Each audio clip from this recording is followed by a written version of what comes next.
Hey everyone, it's Gilbert.K here. Welcome back to my channel.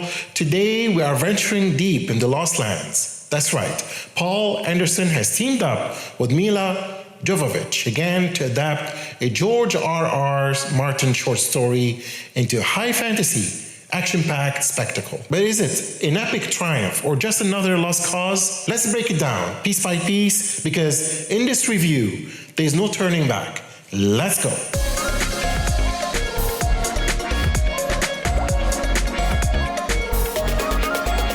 First thing first, if you're new to my channel, don't forget to like, subscribe, and share. Also, check other episodes. You can listen to this episode and others on any podcast platform. Also, don't forget to check my new merch online in the provided link below. Here we go. Directing.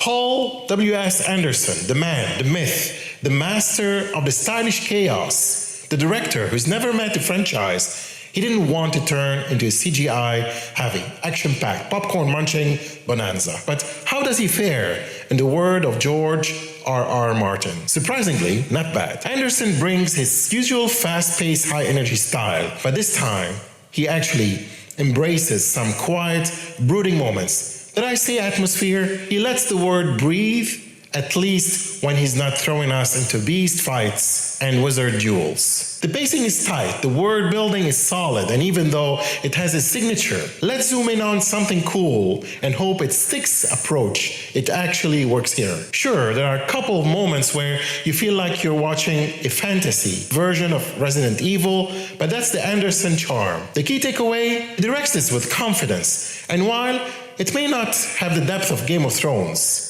it doesn't need to. It knows what it is. A fast-paced, sword-clashing, spell-casting adventure. Performance, Milla Jovovich. This woman was born to wield swords, cast spells, and give us that mysterious warrior energy. As Grey Alice, she is equal, parts deadly, enigmatic, and just plain cool. If you were worried she'd be just playing Alice with a cloak, don't be. She brings a refreshing, almost Shakespearean gravitas to the role. She's not just an action hero, she's a character. Then there's Dave Bautista as Boyce, the rug drifter. And let me tell you, this man is built for fantasy epics. He's got the presence, the emotional depth, and let's be honest, when this guy swings a sword, you feel it. The chemistry between him and Jovovich is solid, equal parts trust and tension. The supporting cast does their job well, but this is the Milla and Dave show, and honestly, I'm here for it. Fight scenes. Alright, let's talk about the action. We came for the battles, and the Lost Lands deliver. The fight choreography is brutal. It's got that raw, medieval feel, like every strike hurts. The sword fights, immaculate. The monster battles, terrifying. And the magic duels, oh boy. If you've ever wanted to see a sorceress and a werewolf thrown down in a glooming battlefield of nightmares, this movie has you covered. And here's the kicker, no shaky cam. Anderson finally lets the action breathe. You can actually see what's happening. Are the fights always realistic? Nah.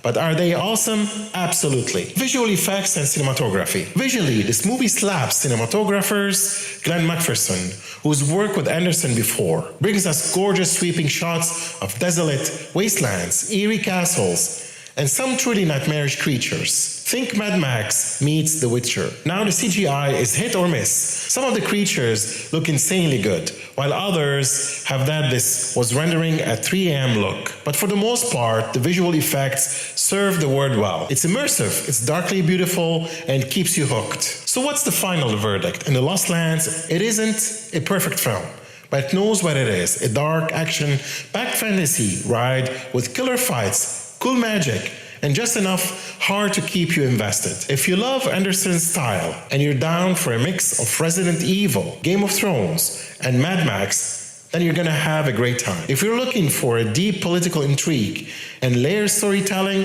well, you should probably stick to reading Martin's books. Now the real question is, will this movie get Anderson to finally make a good video game adaptation? Probably not, but we can dream. That's all, folks. Let me know what you think in the comments below.